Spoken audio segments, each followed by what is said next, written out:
मंत्र्यांबाबत तुमची भूमिका काय दादा? कारण की कृषी मंत्र्यांचा रमी खेळतानाचा व्हिडिओ जो आहे तो सोशल मीडियावरती व्हायरल झालाय. विरोधक म्हणतात की कृषी मंत्र्यांनी अखेर राजीनामाच द्यावा म्हणून. त्या संदर्भात मला जी माहिती मिळाली ते सभागृहाच्या आतमध्ये घडलेलं आहे. तुम्हालाही माहिती आहे पत्रकार मित्रांनो, विधिमंडळाचा जो एरिया आहे तो राम शिंदे साहेब आणि राहुल नार्वेकरजी या दोघांच्या अखत्यारीमध्ये येत असतो. त्यांनी पण त्याच्याबद्दलची चौकशी लावलेली आहे अशी माझी माहिती आहे की नक्की तिथं काय झालंय. कारण त्यांची एक माहिती मी घेतली तर त्यात असं मला अजून ते समक्ष मला भेटलेले नाही. काल मी दुपारी इथं पोहोचलो. दुपारनंतर बाकीचे माझे मीटिंग मी देवगिरीला घेत होतो आणि आज मात्र मी सकाळपासून इथं आहे. आज खरं तर दिल्लीमध्ये पण एक महत्वाचा कार्यक्रम होता. दोन्ही मुख्यमंत्र्यांना बोललेलं होतं, परंतु मुख्यमंत्री काल पंढरपूरचा कार्यक्रम करून डायरेक्ट दिल्लीला रवाना झाले आणि मी मुख्यमंत्र्यांची रात्री बोललो की बाबा मी आज मीटिंग पण बऱ्याच लावलेल्या आहे. तोही कार्यक्रम महत्वाचा आहे, ह्या मीटिंग पण महत्वाची आहे. तर दोन नेते तिथं असल्यामुळे मी त्या कार्यक्रमाला न जाता मी इथं थांबून मीटिंग घेत होतो. त्यांनी ते काहीतरी उत्तर दिलं, म्हणजे त्यांनी प्रेस घेतली त्याच्यात की बाबा मी ते खेळतच नव्हतो वगैरे असं. तर त्याच्याबद्दल माझी त्यांची भेट झाली नाही. आज मी इथं होतो. आता बहुतेक त्यांची माझी सोमवारी भेट होईल. अशा प्रकारे मागे देवेंद्र फडणवीसांच्या नेतृत्वाखालचं सरकार आल्यानंतर आम्ही सगळ्याच मंत्र्यांना सांगितलं, आम्हाला इतर पण वरिष्ठांच्या बाबतीत आम्ही सगळ्यांनी चर्चा केली आणि प्रत्येकाने आपल्यावर राज्याची जबाबदारी आपण भान ठेवून बोललं पाहिजे, वागलं पाहिजे, निर्णय घेतले पाहिजे. अशा पद्धतीनं सगळ्यांना सक्त सूचना देवेंद्रजींनी दिल्या, एकनाथरावजींनी दिल्या. मी पण माझ्या लोकांना सांगितलं. मागे एकदा त्यांच्याकडनं असंच काही गोष्ट घडून गेली तेव्हाही मी त्याची दखल घेतली होती. त्यांना सांगितलेलं होतं की असं होता कामा नये. परत दुसऱ्यांदा घडलं, दुसऱ्यांदा पण मी त्यांना जाणीव करून दिली, इजा झाले बिजा झाले, तिजाची वेळ आणू नका. परंतु आता या बाबतीमध्ये ते म्हणतायत मी ते करतच नव्हतो. नक्की काय आहे हे निष्पन्न होईलच. परंतु मी सोमवारी मी आहे का नाही, सोमवारी मी असेल तर सोमवारी नाही तर मंगळवारी त्यांना बोलून त्यांच्याशी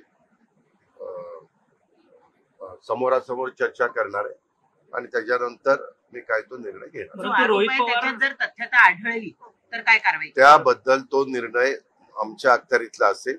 मुख्यमंत्री आम्ही ठरवून तो निर्णय. कृषी मंत्री खोटं बोलतात असं रोहित पवार म्हणतात. बाकी कोण काय बोलतंय त्याला माझ्याला काही घेणं देणं नाहीये. शेवटी ह्या बाबतीमध्ये आम्ही महायुतीच्या सरकारमध्ये काम करत असताना आमच्या कुठल्याही व्यक्तीकडनं, कुठल्याही मंत्र्यांच्याकडनं, राज्यमंत्र्यांच्याकडनं, नेत्यांच्याकडनं महायुतीला कुठंतरी कमीपणा येईल अशा प्रकारचं वक्तव्य कुणाकडनंच होता कामा नये.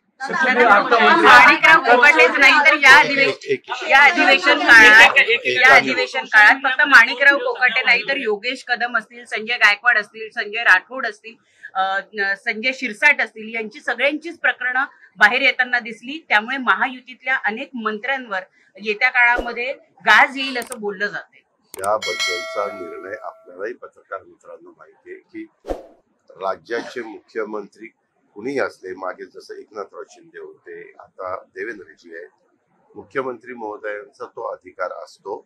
आता मुख्यमंत्री असतील किंवा मागचे एकनाथरावजी असतील, ते तिघांशी चर्चा करायचे, त्याबद्दलचा निर्णय घ्यायचे.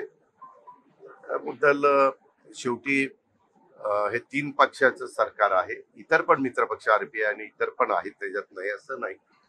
पण याबद्दल सहसा काही घडलं तर एनसीपीच्या मंत्र्यांच्या बद्दल घेतलं तर त्याची जबाबदारी राष्ट्रवादी काँग्रेस पक्षावर जास्त असते. अर्थात राज्याचे प्रमुख म्हणून देवेंद्रजी त्याबद्दलचा निर्णय घेऊ शकतात. तसंच एकनाथरावजींच्या पक्षाच्या बाबतीतचा आहे आणि देवेंद्रजींच्या पक्षाचा.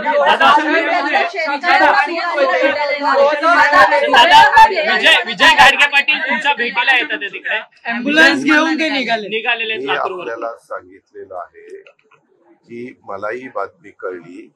वास्तविक कुणी आम्हाला पुढेही भेटायला येऊ शकतं. लोकशाहीमध्ये आम्ही लोकांचं प्रतिनिधित्व करतोय. सरकारमध्ये आहे, सरकार हे सर्वांचं असतं, त्याच्यामुळे प्रत्येकाला तो अधिकार आहे. परंतु ती जी घटना घडली त्या घटनेच्या बद्दल पत्रकार मित्रांनो आपल्याला माहिती आहे, मला समजलं मी ट्विट करून मी माझी भूमिका अतिशय स्पष्ट केली. त्याबद्दल मी ताबडतोब त्या व्यक्तीला राजीनामा द्यायला लावला. किंवा हे असं आपण ज्यावेळेस शाहू फुले आंबेडकरांच्या विचारधारेचा विचार करतो किंवा सुसंस्कृत महाराष्ट्राची समाजकारण राजकारण कसं असलं पाहिजे ते स्वर्गीय यशवंतराव चव्हाण साहेबांनी या महाराष्ट्राला राज्याचे पहिले मुख्यमंत्री म्हणून त्यांनी जी शिकवण दिलेली आहे त्या शिकवणीनं पुढे गेलं पाहिजे. त्याला कुठंतरी गालबोट लागलं गेलेलं आहे आणि त्याच्यामुळं ती जबाबदारी स्वीकारून मी त्यांचा राजीनामा त्यांना द्यायला सांगितलं, त्यांनी तो दिलेला. परंतु सूरज चव्हाणांना एक वेगळा न्याय आणि